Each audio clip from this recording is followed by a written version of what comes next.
jërë ngeen jëf mbokk internet yi ñuy topp ci Thiès Info Sport TV dal leen ak jàmm ci seen bulletin d'information du jour balaa ñu ko door dañuy wax ni Pape Thiaw dafa tàngal entraînement bi ba mu tàng jër tàngal bu ñu ko waxee maanaam yuuxu gëtëb gars yi wax fal bala Pape Thiaw wax nag mbokk yi balaa ma ci ñëw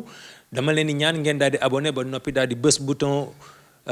abonné bi activer cloche de notification bi ngir bañ a tardé yeneen vidéo yi nekk suñu kanam mbokk yi yeneen ciy jàpp bu ngeen ci gënee jàpp mu gën a yaatu mu gën a baax ndaxte gis nañ abonné yi mu ngi yokk boobu ba léegi mu ngeen ko gën a yaata rek mu gën a baax mbokk yi ñu jaajëfal leen bu baax a baax xanaa rek nag tamit den wax ni ba léegi seen may mi ngi fii ak NSTS nekk suñu partenaire bi ñuy jàppale bi leen di accompagner ci coupe du monde bi un citoyen un maillot may yi ñi ngi nekk foofee ci NSTS nekk buntu garage Dakar bu Thiès bu ko defee rek xale yi 2500 dañu koy jaay mag ñi à 3000 francs daw leen foofu gaaw ngeen jël seen maillot stock bi nag dañu ko daal di limité ndaxte léegi mu jeex mbokk yi Pape Thiaw la ñuy dikk Pape Thiaw nat mu mel nii nag suñu gaynde yi jógee nañ fa nga xamante ni moo di seen camp de base bañ nekkoon ca New Jersey daal di dem ci Seattle nag foofee la Sénégal war a jàkkaarloog Belgique ci 16e de finale coupe du monde yi wante nag jàpp leen ni ci séance d'entraînement bi nga xamante ni ñi ngi ko doon amal ni ki démb nag mu mel ni joueurs yi gis nañ leen ñu ànd ak engagement bu mat sëkk détermination bu mat sëkk wante nag li mu doon métti yëpp li entraînement bi nga gis ni joueurs yëpp ñu ngi doon joxe à fond benn moment nag Pape Thiaw li tubaab naan dafa hausser le ton daal di yuuxu bi nag mu ngi ko jëmale ci ab joueur wante nag ngir bañ a wax rek turu joueur boobee ngir bañ a jaxase carte gi ci période bi ñu nekk dañuy wax ne rek Pape Thiaw daal kontaanul ci attitude joueur boobee ndaxte daf ko yuuxu ne ko hey fi ngay perte bal bi kenn du fa perte bal baal di perte bal yi suñu kanamu buntu kër loolee la ko yuuxu sa perte de bal yi nga def dafa bari kon bul ñu sacrifier ñi la ko waxee dootuñu nangu ko ñu sacrifier maanaam erreur yi nga xamante ni ay erreur technique ay erreur tactique yoo xam ne Sénégal daf ko def ci match yu weesu ba mel net Pape Thiaw bàyyi na ko xel ba tax na entraînement bi pas daf ci dem ak fulla ju mat sëkk ba tax na perte de bal bi daal ba ko joueur bi defee dañu ko bàyyi di perte bal suñu buntu kër bu leen ñu sacrifier li ngeen di def daf leen ci fulla na leer nii la ko waxee ba mu ko yuuxoo nag Pape Thiaw nag vraiment ña nekkoon foofu yëpp di taskatu xibaar yi ak ña jege maanaam ñoom ñëpp dañoo orienté wu vers joueur bi yeneen coéquipier daal di tàcc joueur bi ngir andiwaat ko loolee daal li muy tekki rek moo di Pape Thiaw match bi nga xam ne ci lañ jëm contre Belgique fulla ju mat sëkk la ci fas yéene demee maanaam nartamee dara ba tax na nag wane na ko ci entraînement yu mujj yi nga xamante ni moom la def foofee ca New Jersey laataa ñuy dem ca Seattle. ok su ma jugee ci loolu nag damay ñëw ba tey ci Pape Thiaw dikk na ci kaaw Kalidou Koulibaly waaw Pape Thiaw nag wax na ni Kalidou Koulibaly am na ay kàddu yu mu yëkkati jëmee ko ci Kalidou Koulibaly ci génn bi nga xamante ni génn na ko keroog bi ñuy jeek équipe bi nga xam ne moo di Norvège ci deuxième mi-temps bi wante itam mu ñàkk koo bañ a aligné suñu match ak Irak ndaxte Kalidou Koulibaly ay jafe-jafe rek la nekkee ci coupe du monde bi ndax prestation yi nga xamante ni jot na ko wone contre France ak équipe bi di Norvège nga xamante ne 6 buts yi Sénégal jël 5 yëpp daanaka moom dañ ko ciy impliqué maanaam 5 yëpp ci moom la jaar loolee nag daal di taxoon Sénégalais yi mer ba futtu jëmee woon ci Pape Thiaw ak Kalidou Koulibaly taxoon keroog ba ñu mi-temps yi suñu diggante ak Norvège dañoo daal di génnee ki nga xam ne si moo di Kalidou Koulibaly Pape Thiaw nag yéen a yàbb ci nee na nag kii nga xamante si moo di Kalidou Koulibaly nag li tax keroog joué loolu ko maa daan ne dañoo jiital li nga xam ne si moo di collectif bi loolee Pape Thiaw daal di wax collectif bi moom moo nekk en jeu waaw wante nag du tee Kalidou Koulibaly pilier la bu ama am solo ci équipe nationale bu Sénégal rawatina moom mooy suñu capitaine teg ci loolu Pape Thiaw daal di wax dernière fois bi nag dañoo gis ni dañoo war a dugal keneen génnee ko moo tax ñu daal di koy génnee loolu dong la demee waaye te du dara wante ak lu mën a xew rek moom mooy suñu capitaine te xam nañ lan lay représenté ci équipe nationale bu Sénégal Pape Thiaw mu yëkkati kàddu yooyu daal koy wax ci kaawu Kalidou Koulibaly ci génn bi nga xam ne si génnee na ko mbokk yi ba léegi ci tañaar bi nag laay ñëw bi pa ma ñëw ci dernier rempart bi te moo di Edouard Mendy nag ku ne xam ne ni keroog ba ñuy jeeg Irak ba ñuy jeeg Norvège du moins ba Norvège dugalee 3e bi tam dafa daal di génn terrain bi ndax benn gaañu bu amoon ci genou bi boobu ba léegi nag taqaatul daal yi daal di entraîné moom Edouard Mendy ba tax na nag ku ne xam na ni yëg ngeen information bi que ni dafa génn regroupement bi yor valise daal di génn dem yoram kenn xamul nag fu mu jëm ndaxte daal dugg na ci oto yor valise am daal di dem ba tax na nag li nga xamante ni moom moo di kaaw Edouard Mendy fédération sénégalaise de football bi na benn communiqué xamal na ni contre Irak du mën a bokk ci jogante boobu waaw ndaxte gis ngeen ko ci banc bi wante nag match bi ci topp muy en cas de qualification moom dina ci mën a bokk loolee la communiqué bi jugee woon ci fédération sénégalaise de football daa di waxoon waaw loolee nag mooy li nga xamante ni moom la ñu mujjoon am wante nag bu ñu sukkandikoo ci sunu naataangoo yi nga xam ne ñoom ñoo nekk ca tàggat li ñu xam ne rek moo di Edouard Mendy dina dellu soit ci équipe nationale bu Sénégal ginnaaw ba mu génnee woon foofee ca tañaar bi daa di dem fa mu demoon nag ba léegi ñi nañ Arabie Saoudite la demoon wante nag mel na ni tàggat dëggal na loolu li ñu xam ne rek moo ni dañoo nekkoon collaboration ak club bii di Al Ahli Saoudi FC ba nekk ca Saudi Pro League ñoom nag wax nañ benn protocole de soins dinañ ko teg ci place bi ngir mën a jàppale Edouard Mendy mu daal di dellu soit ci compétition bi ci nu mu gën a gaawee loolee daal mooy li nga xamante ni moom la tàggat daal di yëkkati daal di rassurer sénégalais yi kon daal nañ jàpp ne Edouard Mendy ci jogante bi nga xam ne si ci lañ jëm suñu diggante ak Belgique dina ko fekk mu dellu si te buñ deful nag moom moo nar a taxawaat ci camp yi loolee lañ mënoon a andi ci kaaw Edouard Mendy mbokk yi suñ jógee ci Edouard Mendy dañuy demaat ci leneen wax ci Sénégal Belgique bi nga xam ne si moom mooy 16e de finale bi war a am àllarba bi ñu dëgmal ca Seattle Belgique bi nga xamante ni moo jël pays ci poulam Sénégal nag daa di génn daa di révolté wu wane boppam ci jongante yu mujj yi daa di génn ci meilleur troisième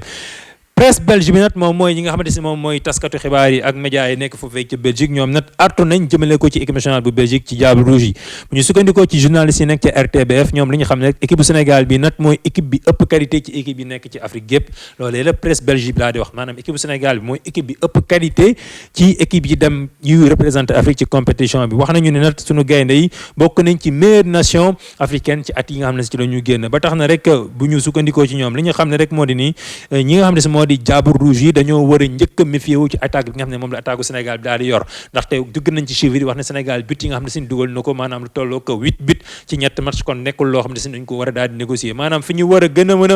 mën a teg seen baaraam rek ngir jéem a andil jafe-jafe sénégalais yi mooy ci attaque Sénégal bi loolee daal la ñu wax wante nag bu ñu sukkandikoo tamit ci beneen média sportif bu nekk foofee ca Belgique di VTM Sport li nga xam ne rek moo di Diable Rouge yi ñoom am nañ possibilité itam daal di yëkkati seen niveau de jeu ñoom loolu la ñu wax ndaxte li prestation yi nga xamante ni moom lañ jot a wane ci premier tour bi dalul seen xel tak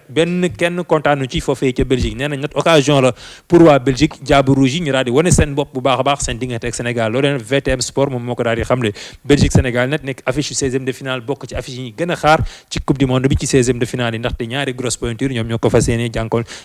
jàkkaarloo mbokk yi ci coupe du monde bi laay des ba léegi bi paana ñëw ci 5 joueurs africains yi nga xamante ni ñoom ñoo gën a marqué coupe du monde bi ci phase de groupe yi waaw damuy njëkkee ci Vozinha moom mi nga xamante ni mooy gardien de but bu équipe bu Cap Vert bi moom mi nga xamante ni nag nekk na gardien bi gën a bokk ci gardien yi gën a xarañ ci li nga xamante ni moo di ci compétition bi ndaxte keroog bu ngeen fàttalikoo bi Cap Vert di def match nul 0-0 moom ak Espagne def nañu tolloog 7 tirs cadrés lépp da koo génnee lu Espagne dóor mënu ko baaxul naka noonu itam ci phase de poule def na ñaari clean sheet ñaari match yoo xam ne daf ko daal di jeté encaissé wul wante daal de globalement boo ko xayma moom Vozinha def na lu tolloog 13 arrêts ci phase de poule yi loolu la daal di génnee mu nekk loo xamante ni daf koy teg actuellement mu daal di bokk ci africain yi gën a xarañ yi gën a ràññeeku ci phase de groupe ci coupe du monde bi nga xam ne si ci la ñu nekk di ko football ci ñaareel place bi dañuy andi Emmanuel Agbadou nag nekk défenseur central bu Côte d'Ivoire nekk fële ca Besiktas yaakaar naa ni nag moom itam bokk na ci élément yi gën a ëpp solo ci charnière centrale u ivoirienne bi ndaxte nag contre Équateur résistance bi nga xamante si wane na ko keroog bi Côte d'Ivoire di gagné Équateur benn bal ci dara naka noonu itam ñu gis prestation bi nga xam ne def na ko contre Allemagne wante nag ñu nekk joueur boo xamante ni très intelligent ci duel yi ci relance yi ak ci intervention mu nekk joueur bu am solo ci MRC Faye ci ak équipe bu Côte d'Ivoire bi moom itam bokk na ci joueur bi gën a ràññeeku ci africain yi dem foofee ca coupe du monde bi naka noonu itam ñetteelu place bi dañ fay fekk marocain bi di Ismaël Saybari nag moom itam dugg na dans l'histoire ñetti match la joué daal di dugal 3 buts pour Maroc loolee la daal di dugal moo daal di fàttaliku nag moom moo njëkk a dugal but bi gën a gaaw ci histoire Maroc ci coupe du monde ginnaaw bi ñu jongantee ba am 71 secondes seen match ak Écosse ci la dugal but bi gën a gaaw ci Maroc mos a dugal ci histoire coupe du monde moom mooy Ismaël Saybari nekk milieu offensif bu PSV Eindhoven nekk itam premier joueur africain bi njëkk a dugal ci ñetti match yu bokkul maanaam ñetti match yu tegaloo moom moo njëkk a nekk africain bi ko njëkk a def ci histoire coupe du monde moom Ismaël Saybari naka noonu itam beneen jour bu kon na tamit ci joueurs yi gën a ràññeeku beneen joueur lay doon mu di Yohan Wissa nekk joueur Newcastle nekk attaquant wu ñi nga xamante ni ñoom ñoo di waa République démocratique du Congo moom Yohan Wissa nag nekk na premier buteur bu ci coupe du monde ci équipe bi nga xamante ni moo di République démocratique du Congo keroog bi mu dugalee butam bu njëkk ci seen diggante ak Portugal nga xam ne Portugal moo leen njëkkoon a dugal moom Yohan Wissa daal di égaliser pour République démocratique du Congo boobu nekk but bu njëkk ci histoire coupe du monde ak équipe bii di République démocratique du Congo confirmé na ko nag seen match bu mujj ci phase de poule yi keroog ci la doublé seen match ak Ouzbékistan barki Demba Ndiaye moom Yohan Wissa ginnaaw bi mu dugalee penalty bi daal dugal benn enroulé moom itam moo ñëw ci ñeenteelu place bi nekk joueur itam bokk ci joueurs yi ñu gën a ràññee ci coupe du monde bi ci africain yi nga xam ne si ñoom ñoo teew foofu 5e place bi nag yaakaar naa ni yéen a ma gën a xam te moo di Ismaïla Sarr bu Sénégal Ismaïla Sarr nag nekk double buteur keroog ba ci Sénégal di jouer ak Norvège mu daal def benn doublé naka noonu itam mu nekk buteur ci match Sénégal bi mujj contre Irak moom nag nekk na meilleur buteur sénégalais ci histoire coupe du monde daal di am lu tolloo 4 buts daal di détrôner feu ndem si yàlla Pape Bouba Diop moom nag jamono ji menacé nekk nga xam ne si moo di Asamoah Gyan Asamoah bi nekk africain bi ëpp li mu dugal ci histoire coupe du monde daal di am 6 buts jamono yi nag Ismaïla Sarr dese na ko ay match ba tax na nag mi ngi ñëw ci kaw Gyan Asamoah ñooñee nag ñooy 5 joueurs yi nga xamante ni ñoom ñoo gën a ràññeeku ci africain yi ci coupe du monde bi mbokk yi ci Ismaïla Sarr laay ñëw wala sax du ma ne ci Ismaïla Sarr su ma jógee ci Ismaïla Sarr damay ñëwaat ci leneen nag wax nag ci club bu Premier League yu Angleterre yi nga xamante ni nag ñoom ñoo ëpp li ñu dugal ay but ci coupe du monde bi waaw club Angleterre yi nga xamante ni ñoo ëpp seeni joueurs ñoo ëpp li ñu dugal ci ay but ci coupe du monde bi ki ñëw ci première place bi moo di Crystal Palace moo ñëw ci place bu njëkk bi daal di am 7 but moom dugal na ko moom Ismaïla Sarr rek ñoo nga xamante ni ñoom Mateta ñoom ñëpp fa la ñu nekk wante Ismaïla Sarr Crystal Palace mooy club anglais bi ëpp li mu dugalagum ci premier tour yi ci coupe du monde bi ci ñaareel place bi nag ba fa daal di ex aequo ak Sunderland itam am na 7 but Arsenal moo ñëw ci ñetteel place bi daal di am 5 but Manchester United daal di ex aequo ak Arsenal daal di am 5 but Newcastle itam daal di ex aequo ak United ak Arsenal daal di am 5 but ñeenteelu place bi ngeen daal fay fekk Liverpool mu daal di am ñeenti but a di égaliser a di ex aequo ak itam ak Manchester City kon daal jàppale ni ñool mooy li nga xam ne si moom mooy chiffre yi ñu andi ci club anglais yi ñu ëpp li ñu dugal jamono ji ci coupe du monde bi nekk di daw foofee ca Mexique Canada ak États-Unis mbokk yi su ma jógee ci loolu nag damay ñëw ci équipe de France ñëw ci défenseur central bi nga xam ne si moo di Ibrahima Konaté nag jamono ji dafa frustré maanaam dama wax ni mer wante dafa frustré kontaanul nag ci li nga xamante si ni rek moom moo xew jamono ji ci équipe de France ndaxte nag kontaanul ci choix yi nga xam ne si Didier Deschamps mi ngi koy def rawatina ci wàllu position hiérarchie bi nga xamante ni moom moo am ci charnière centrale bi ndaxte nag bu ngeen fàttikoo moom Ibrahima Konaté moom nag li mu jot a football bariwul wante bu ñu sukkandikoo ci l'équipe moo ñu ko xam le Konaté nag dañ ko daal di romb dañ ko daal di dépassé ci hiérarchie bi ndaxte Maxence Lacroix jamono ji moom moo nekk ci kanamam moom lañ titularisé woon contre Norvège seen match bu mujj nga xam ne amul woon benn danger ci ñoom ci kanamu Ibrahima Konaté Maxence Lacroix moom moo daal di ñëw mu mel ni nag loolu bokk na ci li frustré ki nga xam ne si moo di Ibrahima Konaté li muy tekk rek moo di Konaté jamono ji moo nekk ci 4e position bi ci hiérarchie charnière centrale bi ginnaaw William Saliba mi nga xam ne mooy titulaire ak Dayot Upamecano kon nag Maxence Lacroix moom mooy ñëw ci kanamu Ibrahima Konaté mu mel ni nag Konaté loolee moo ko daal di metti ba tax na nag li nga xamante ni moo di frustration am nëbb koon benn yoon ba léegi nag l'équipe moo ñu xamal loolu maanaam frustration ba léegi nag moom mi ngi ko daal di wane jaarale ko nag ci maanaam en privé la ko wane fësalu ko donte nag mi ngi liggéey bu baax a baax ci entraînement yi wanewul benn yoon ni am na lu ko naqare wante daal l'équipe nee nañu Ibrahima Konaté boo ko fekkee fa mu toog na nga xam ne carrément kontaanul ci anam bi nga xamante ni moom la Deschamps di defee choix yi ci charnière centrale bu équipe de France di fàttali ne moom Ibrahima Konaté nag jamono ji ci coupe du monde bi nga xam ne ci lañ ne 15 minutes fukki minutes ak juróom kese la ci jota football la mbokk yi su ma jógee ci Ibrahima Konaté damay dem ci championnat bu Amérique moo di Major League Soccer MLS Robert Lewandowski laa ñëw attaquant bi nga xam ne nii moom bokk na ci attaquant yi gën a mag ci àdduna bi jaar foofee ca Dortmund jaar Bayern Munich jaar fii di FC Barcelone moom nag déwén dina engagé wu ak club bi di Chicago Fire nag foofu la Robert Lewandowski di dem ginnaaw bi mu jógee FC Barcelone attaquant polonais bi nag moom dina dem foofee ci club ci championnat américain bi d'ailleurs sax Chicago Fire ak Lewandowski mi nga xam ne si mu ngi toll ci fanweeri at ak juróom-ñaar moom jotoon na dem visiter installation wu club boobee il y am na 2 semaines ci ginnaaw maanaam ñaari semaines ci ginnaaw rek moom Lewandowski jotoon na dem foofee ca Amérique ca installation club yooyu ngir doon ko visiter li muy tekki rek moo di ne dina dem rejoindre club boobee ginnaaw bi nga xamante ni jeexal nañu coupe du monde bi ba noppi ba équipe bi daal di def seen rentrée moom dina dem daaw ñu daal di signer contrat boobee di fàttali contrat bi nag wax nañu ni dina am ci diiru ñaari at wala ñetti at maanaam entre ñaar wala ñetti at ci lañ ko fas yéene daal di signer moom Robert Lewandowski ki ñu jox information boobu nag moo di taskatu xibaar bi di Fabrizio Romano moo ñu ko xamal mbokk yi su ma jógee ci Robert Lewandowski mi nga xamante ni moom moo war a dem foofee ca nga xamante ni moom moo di ca équipe bii di Chicago Fire damay ñëwaat bi paaral ci Chelsea laa ñëw Chelsea ak équipe bi nga xamante ni moom moo di Crystal Palace wax ci défenseur international français bi di Maxence Lacroix moom mi nga xamante ni défenseur la bu Crystal Palace na ci benn ak moom nag tombé na d'accord ak waa Chelsea nga xamante ni dinañ ko jaayee lu tolloo 47 millions,5 millions de livres sterling loolee mooy li nga xamante ni moom la ñu fas yéene jaayee ki nga xamante ni moo di Maxence Lacroix ci club bii di Chelsea défenseur 26 ans bi nag moom